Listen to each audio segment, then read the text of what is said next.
Hello et bienvenue dans un nouveau vlog.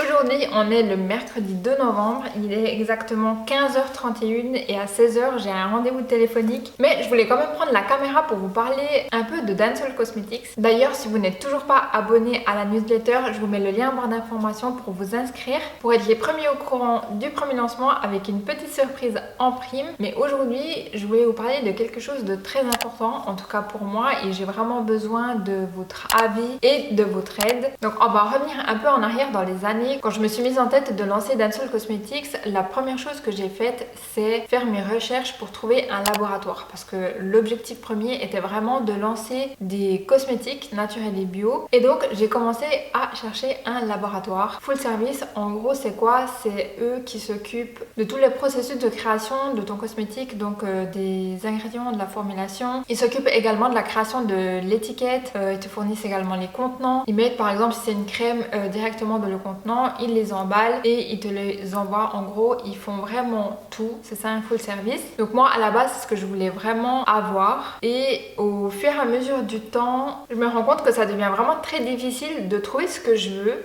Depuis le départ, ce qui est très important pour moi, c'est la composition des produits, et à égalité avec ça, c'est les contenants. C'est bien beau de faire des produits cosmétiques naturels et bio et avoir des contenants en plastique. Ça ne correspond pas à la marque Dancehall Cosmetics, ça ne correspond pas à ce que moi j'aimerais. J'ai contacté des centaines et des centaines de laboratoires et au final j'en ai trouvé un qui faisait un full service, donc c'était exactement ce que je voulais. Au départ, puisque mon investissement est relativement petit, j'avais fait le choix de sélectionner mes produits en marque blanche. En fait, c'est un catalogue que les laboratoires, ils ont, pas tous, mais certains, ils ont des catalogues où ils ont des produits déjà prêts. En fait, la composition est déjà faite, les tests ont déjà été faits, tout est prêt en fait. J'avais choisi ça justement parce que mon budget était relativement petit et je m'entendais plutôt bien avec le directeur. Et on était arrivé à un stade où ce que je voulais, c'était possible. Donc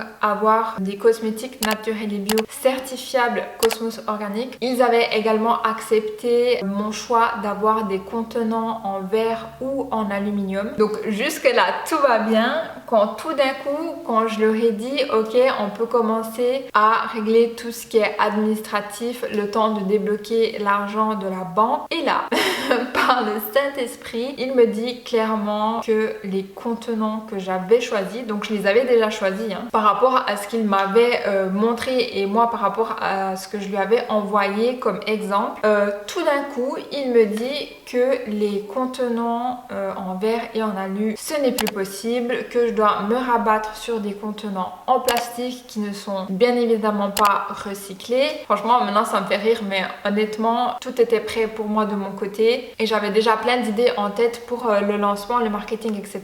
Et bien évidemment moi je suis pas du tout d'accord de faire des compromis là-dessus. La composition des produits est très importante pour moi, comme les contenants. C'est vraiment un tout et du coup je me retrouve sans laboratoire. Et là en fait je me rends compte que peut-être le full service c'est pas forcément ce dont j'ai besoin et peut-être que je devrais chercher en premier lieu un laboratoire qui me fournit des cosmétiques naturels et bio et d'un autre côté chercher des fournisseurs de contenants qui correspondent à Dancehall Cosmetics. Et là bien évidemment ça devient plus compliqué parce que le laboratoire ils doivent recevoir les contenants et ensuite à partir de là ils doivent faire des tests, donc le coût du produit augmente forcément et mon investissement augmente également. Donc voilà où j'en suis à peu près avec cette recherche de laboratoire et de fournisseurs de contenants et c'est là que vous rentrez en jeu. Donc moi j'ai une vision plus ou moins claire de ce que j'aimerais apporter avec Dancehall Cosmetics, mais votre opinion et votre avis est tout aussi important. Donc ma question c'est, quand vous achetez des cosmétiques, est-ce que les contenants dans lesquels ils se trouvent sont importants pour vous? Est-ce que par exemple quand vous achetez une crème pour le visage naturel et bio et que le contenant, le petit pot par exemple est en plastique ou plastique recyclé, est-ce que cela vous convient? Vous vous dites ah c'est dommage, j'aurais aimé qu'il soit en verre ou en alu. Votre avis m'intéresse beaucoup, alors n'hésitez pas à me le laisser dans les commentaires parce que honnêtement j'hésite fortement à créer des produits dans un contenant en plastique recyclé, mais vraiment ça c'est vraiment la dernière des dernières solutions. Mon top 1 et mon top 2 c'est vraiment le verre et l'aluminium. Et en plus je trouve que visuellement c'est beaucoup plus beau dans une salle de bain. Enfin j'ai plein d'idées avec ce type de contenant. Donc voilà, c'était juste pour vous dire à peu près où est-ce que je me trouve avec ma recherche de laboratoire et de fournisseurs. Je pense que je vous en ai encore jamais parlé. Mais je voulais vous partager ça aujourd'hui parce que j'ai un peu le cul entre deux chaises. Bien évidemment, tant qu'il n'y aura pas de laboratoire, enfin tant que j'aurai pas choisi de laboratoire, il n'y aura pas encore de cosmétiques sur le site. Cependant, je me suis rabattue un peu sur les accessoires et j'ai pas mal d'idées. Il y a beaucoup de choses qui se mettent en place et j'en suis très heureuse. Je suis très contente au final de comment ça se passe, même si au départ j'avais un peu seum.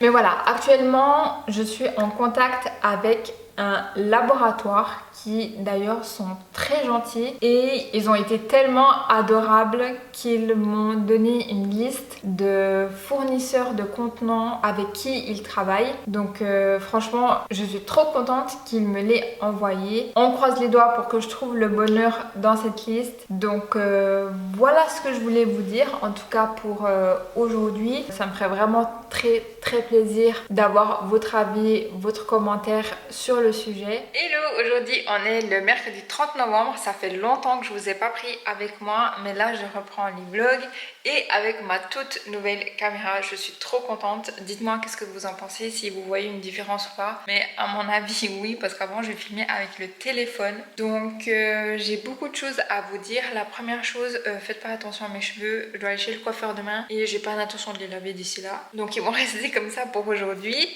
La deuxième chose, c'est que dimanche, j'ai un shooting photo avec 2 modèles pour Dental Cosmetics. Ce sera des photos qui vont apparaître sur le site et également sur Instagram. Donc je suis trop contente. Il y a une photographe aussi qui sera là. Elle a d'ailleurs tout organisé. C'est aussi elle qui s'est occupée de faire des photos de mes éponges de konjac qui, elles, seront uniquement pour Instagram. Mais je pense que je vous raconterai un peu plus de détails demain ou après-demain. Et je sais pas si vous le voyez à la caméra, mais depuis quelques semaines j'ai des problèmes de peau. J'ai fixé rendez-vous en urgence cette semaine parce que j'aimerais vraiment que ça disparaisse un peu de mon visage d'ici dimanche quand même pour le shooting.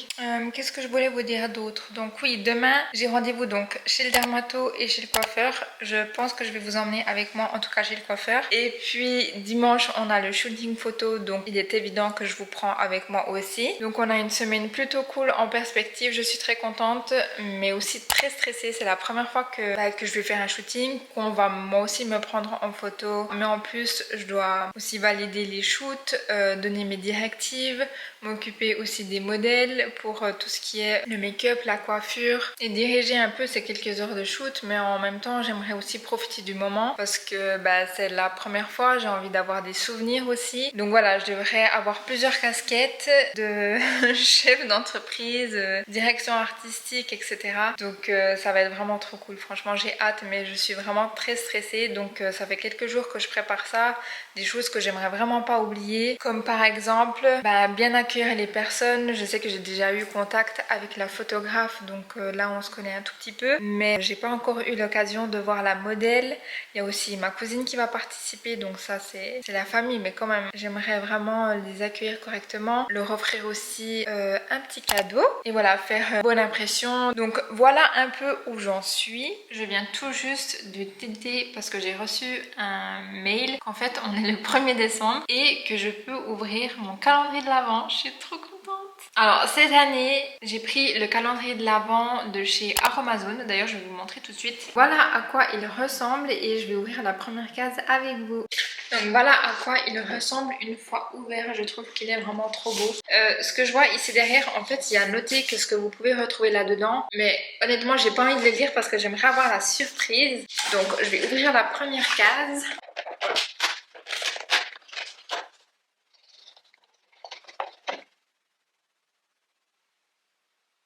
Alors c'est un top coat brillance. Donc le programme du jour c'est que je bosse jusqu'à 2h30, 3h moins le quart.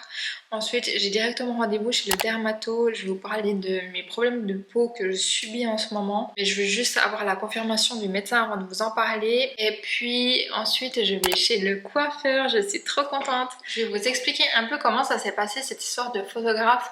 En fait, je cherchais quelqu'un pour faire mes packshots pour le site internet de mes éponges et aussi pour faire des photos un peu plus artistiques entre guillemets pour Instagram. Et je suis tombée totalement par hasard sur cette photographe qui est adorable vraiment et qui a tout de suite compris qu'est-ce que je voulais pour ma marque. Alors forcément, pour que ça me coûte moins cher, j'avais acheté le nécessaire déjà depuis un moment pour faire moi-même mes packshots et très honnêtement ils sont plutôt bien sortis. Du coup, elle avait juste à faire les photos pour Insta. Donc je l'ai contactée il y a un mois environ et puis je lui avais donné un mois pour faire ces photos-là qui d'ailleurs elles sont vraiment trop belles. J'ai pu en sélectionner une bonne vingtaine et elle va aussi s'occuper des retouches photos, ça m'arrange. Comme ça j'aurai moins de taf de mon côté. Et je lui avais aussi demandé de me faire un portrait de moi pour que je puisse me présenter sur Instagram et sur le site web. Et je lui avais aussi demandé si elle pouvait pas trouver des modèles pour faire des photos avec une pro. Et très honnêtement, j'ai énormément de chance parce que la photographe s'est occupée de me trouver une modèle, de trouver un studio pour faire le shooting. Franchement, elle s'occupe de tout. Elle fait aussi l'intermédiaire entre moi et la modèle. Franchement, elle est vraiment adorable. Et du coup, on a convenu une date, donc c'est pour ce dimanche 4 décembre. De toute façon, je vais vous emmener avec moi cette journée-là pour vous montrer un peu les backstage de comment ça se passe. C'est la toute première fois pour moi. C'est la première fois que je vais shooter dans un studio. C'est la première fois que je vais donner des directives pour un shooting photo. C'est la première fois pour tout. Et je suis en stress de ouf. Donc voilà, si vous avez des questions à ce sujet, n'hésitez pas à me les poser dans les commentaires. Parce que des fois, je sais que je parle beaucoup, mais j'oublie certains détails importants. Donc voilà, là, je vais encore bosser donc jusqu'à 3h moins le quart. Et puis, on se retrouve après chez le coiffeur. Bon, je viens de rentrer de chez le coiffeur. Je suis trop contente, on a coupé en tout cas 3 cm c'est sûr. Et puis on a juste enlevé un peu d'épaisseur au niveau des pointes. Et voilà qu'est-ce que ça donne, je suis trop contente. Je voulais aussi vous parler de mon rendez-vous chez le dermato. Alors je sais pas si vous connaissez mais je fais le dermaplaning depuis environ 2 ans. En résumé c'est juste raser le duvet qu'on a juste ici au niveau des joues et de la mâchoire. Et là je l'ai fait il y a 2-3 semaines et depuis j'ai les joues en feu ici. Je sais pas si ça se voit mais ma peau est toute granuleuse. J'ai comme des espèces de gros boutons mais où il n'y a rien qui sort. Ils sont rouges, ça me fait hyper mal et ça me démange énormément depuis 3-4 jours. Et puisque justement j'ai le shooting photo qui arrive dimanche, je voulais juste être sûre que c'était rien de grave ou quelque chose comme ça. Donc finalement il m'a dit que c'était juste une irritation et puis il m'a donné une crème à poser pendant 5 jours. Donc je croise les doigts pour que ça se passe bien. Il m'a dit aussi de laisser ma peau tranquille ces 5 prochains jours, de juste mettre la crème qu'elle m'a donnée et de faire le strict minimum. Donc je vais faire ce qu'elle me dit parce que là clairement j'en peux plus, ça me démange. Enfin bref, donc dermato check, coiffeur check, donc là on est plutôt bien pour le shooting. Bonjour, il est actuellement 7h19, je suis debout depuis 7h moins le quart à peu près. J'ai rangé un peu le salon pour que ce soit propre.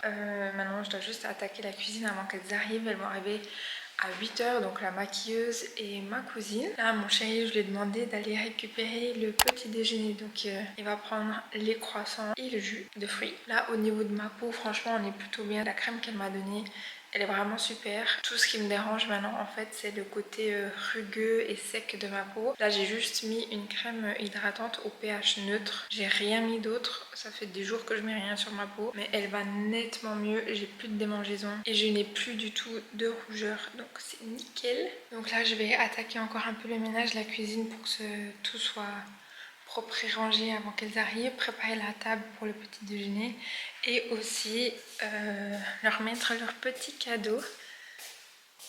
En fait, la photographe, elle a déjà reçu le produit en 3 exemplaires pour faire justement les photos. Et puis ma cousine aussi, elle a reçu le produit. Donc pour toutes les deux qui ont déjà reçu les éponges, en fait je leur offre juste un petit chocolat comme ça. Et puis pour les autres, la modèle et la maquilleuse, elles n'ont pas encore reçu. Du coup j'ai mis les éponges dans des petits sacs comme ça trop mignons de Noël. Et au niveau de mes cheveux, je sais pas du tout quoi faire. Bon, j'ai jusqu'à 10h pour avoir une idée. Donc là je vais tout de suite attaquer la cuisine.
Bon, je voulais revenir un peu sur cette journée de folie que j'ai vécue. Je pense que vous l'avez vu, je me suis réveillée hyper tôt ce matin parce que la maquilleuse devait venir à 8 h. Donc elle m'a maquillé moi en premier et ensuite elle a maquillé ma cousine. Une fois le maquillage terminé, on a un petit déjeuner genre hyper rapide. Et moi, pour une bolosse, j'ai complètement oublié de repasser ma chemise. Du coup, à la dernière minute, j'ai dû repasser ma chemise. En même temps, j'ai aussi repassé celle de ma cousine. Comme ça, on était picobello. Et ensuite, on est allé au studio. En fait, j'ai eu de la chance parce que c'est la photographe qui s'est occupée de tout. Donc franchement, j'ai vraiment eu de la chance avec cette photographe. Elle est vraiment géniale. D'ailleurs, je vous mettrai son Instagram en barre d'informations. Et le maquillage, je ne sais pas si vous le voyez, mais j'ai fait un petit liner fumé. On est arrivé au studio à 10 h 45 et on a terminé, il était 13 h. Moi, j'ai shooté juste un portrait pour me présenter sur Instagram et aussi pour me présenter sur le site internet. Je voulais vraiment une belle photo. Et ensuite, ma cousine a fait des modèles. Et une autre modèle qui s'appelle Alissa, elle a fait des photos un peu plus spécifiques, donc maquillée vraiment hyper léger, juste avec du mascara. Elle est vraiment sublime, franchement j'ai vraiment eu de la chance. Les photos, enfin de ce que j'ai vu, elles sont vraiment trop canon. On en a fait beaucoup, enfin la photographe, hein, elle en a fait énormément, donc elle va me les envoyer je pense. Elle m'a dit dans la semaine pour que je puisse sélectionner mes photos préférées et ensuite elle va passer aux retouches photos. Très honnêtement, je suis très contente. C'est la toute première fois que je faisais un shooting photo comme ça. J'étais stressée pendant une semaine entière et là je suis claquée au sol, genre je suis fatiguée. Mais j'étais tellement stressée toute la semaine que je pense que le stress il est un peu redescendu. Mais je suis très heureuse, ça s'est très bien passé, c'est un très beau souvenir. D'ailleurs je vous ai filmé quelques images, franchement j'ai fait au mieux parce que le studio il était vraiment petit et je voulais mettre personne mal à l'aise parce que pour ma cousine c'était la première fois qu'elle faisait des photos, comme moi d'ailleurs, et je voulais pas la mettre à l'aise avec non seulement l'appareil photo mais en plus la caméra et tout. Donc j'ai posé la caméra dans un petit coin. Ah oui, je vous mettrai aussi l'Instagram de la maquilleuse qui m'a maquillée, comme ça vous aurez toutes les informations. Bref, je pense que je vais clôturer le vlog ici. J'espère très sincèrement qu'il vous a plu. N'hésitez pas à me laisser des commentaires, à partager la vidéo, à mettre un petit pouce vers le haut pour me soutenir. N'hésitez pas à me suivre sur Instagram, je vous le mettrai juste ici. Et puis, nous on se voit très vite dans une prochaine vidéo. Ciao!